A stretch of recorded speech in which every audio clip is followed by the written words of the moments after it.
bekerja untuk membangun markas militer di tanah orang Ye.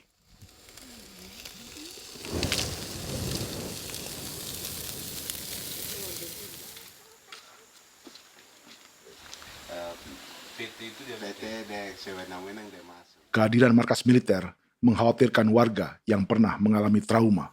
Takut kenapa? Kalau macam yang awal macam sekarang bu kampung hidup ini kan aman. Terus kenapa harus didirikan korem di sini? Bukankah dengan adanya korem semakin aman? Ada tentara di sini. Kalau untuk bu kampung kayaknya tidak bisa aman kalau ada tentara, paling masyarakat dipukul itu ini. Kalau bu kampung hidup begini malah saya sejahtera dan saya punya masyarakat. Apa pernah ada pengalaman buruk sebelumnya dengan tentara di daerah sini? Ada yang cerita waktu pos-pos di sini tuh di 13, 12 itu zaman katanya Patimura. Memang kasihan. Malah kita punya orang ini yang dianiaya betul, dipukul. Disuruh kerja bakti tidak mau atau lama mencari, namanya kita pangkur sagu itu butuh waktu 1 minggu. Kalau lama begitu ya paling diseret apa pukul itu. Operasi militer Indonesia di Papua dimulai tahun 1962 lewat Operasi Trikora. Tapi perlawanan bersenjata pertama di Papua baru dilakukan tahun 1965 di Manokwari. Nanti tanggal 1 Mei jam 12.30 pemerintahan di Irian Barat mutlak akan jatuh di tangan.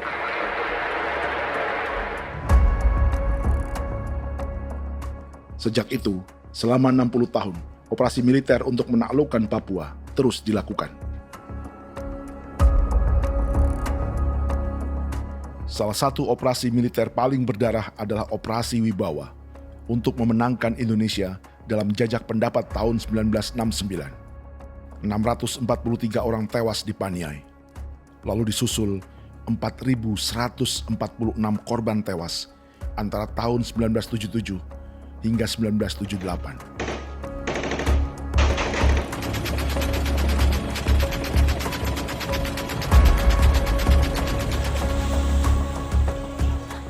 Operasi militer ini menimbulkan gelombang pengungsian hingga kini. Dewan Gereja Papua mencatat 103.000 orang menjadi pengungsi pada tahun 2025 dan nyaris tak diberitakan media-media Jakarta. Jumlah pengungsi terbesar tercatat di Nduga yang mencapai 20.000 jiwa. Banyak di antaranya yang sedang hamil, seperti Jubiana, salah satu pengungsi Nduga. O tagarik misikagi be muguruk berselari di namen wane gosel bigari me egirik menene an nimbo misle bokselar nene wam dak yak leprak nde oyi kore bangal no so ndak lo yo nanda me anet ndang no yat nde nanen di ko nerwa membri wal marwa egirik mener wa tri ngel no semana o ngal siya kaya ber kumbik nyak masla ore na me wo gosuluk ri namen wani go semane kuman nak wani wani ndemo go ndak misri namen bre go lo go nak no semane ne be minit waru ra kana bi nindige war be mino pragit nde laina bulan maret april yana mana kantan barak na lire na bam ne Jubiana lalu menamai anaknya Pengungsi Kogoya.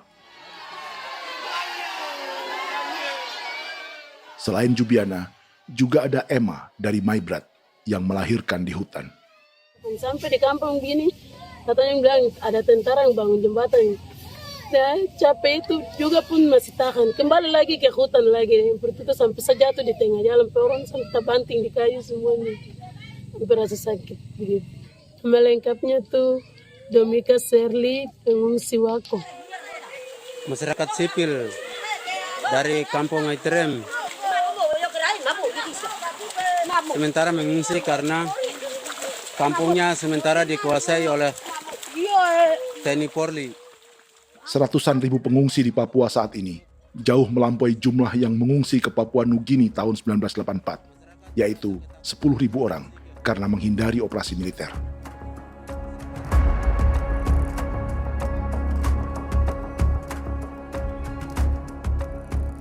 Bersamaan dengan operasi militer, eksploitasi sumber daya alam Papua juga dilakukan sejak masuknya tambang emas dan tembaga Freeport pada tahun 1967.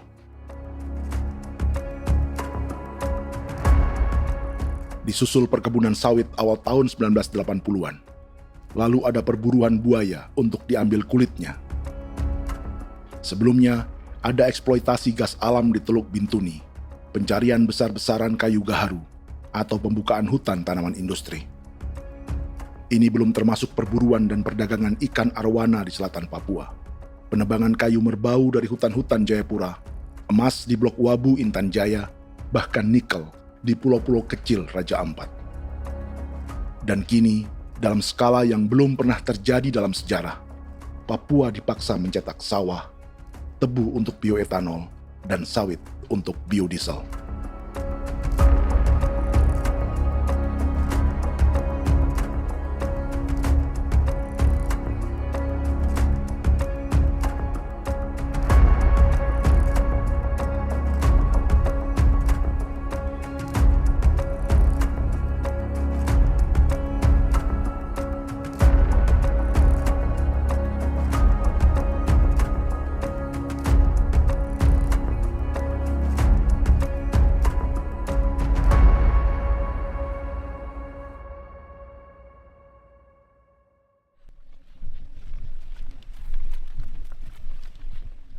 Inilah yang sedang menimpa keluarga Vincent dan Victor Kuipalo di Merauke.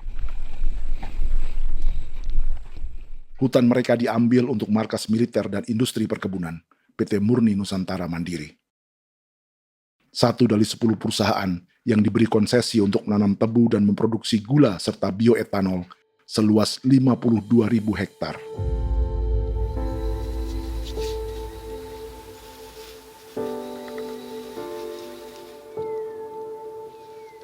Perusahaan ini dianggap mengambil hutan dan tanah orang-orang Ye, terutama marga Kuipalo, yang memiliki hak adat terhadap 2.300 hektar hutan.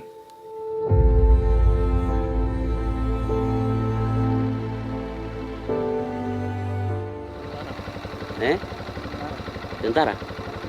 Tentara. Oh iya, tentara.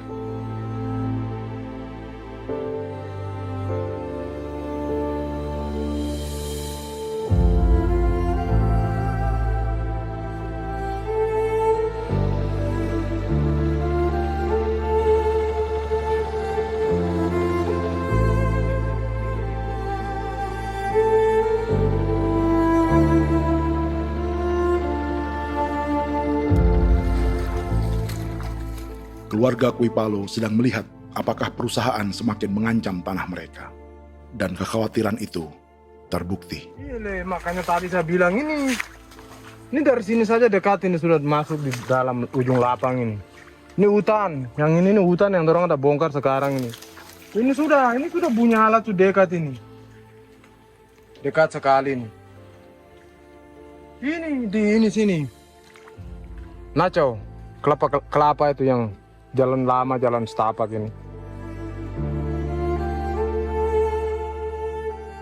Dari udara, terlihat alat-alat berat semakin mendekati tanah orang-orang Ye, marga Kuipalo.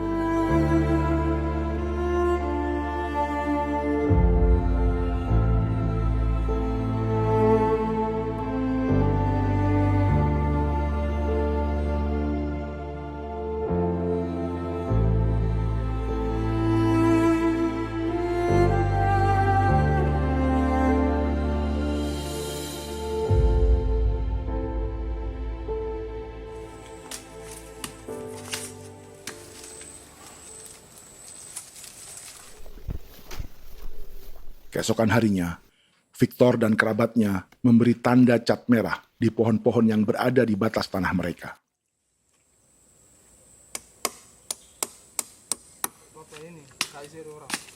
Tapi tanda peringatan adat ini tak diindahkan perusahaan.